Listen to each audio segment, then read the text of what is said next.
મોડી રાતથી એનડીઆરએફનું દિલ ધડક રેસ્ક્યુ જોવા મળ્યું છે। વલસાડ જિલ્લામાં ભારે વરસાદ વરસી રહ્યો છે અને પૂર જેવી સ્થિતિનું નિર્માણ વલસાડ ખાતે થયું છે, ત્યારે નીચાણવાળા વિસ્તારોમાં પણ વરસાદી પાણી ભરાઈ ગયા છે।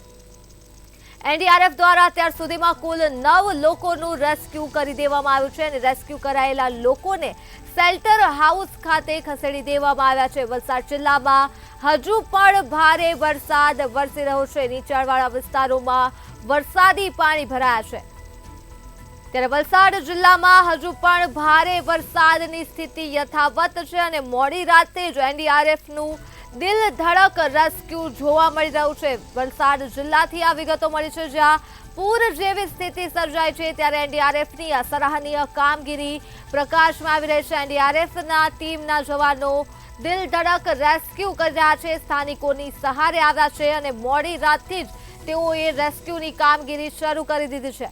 તો વલસાડ જિલ્લામાં પૂરની સ્થિતિ સર્જાઈ છે।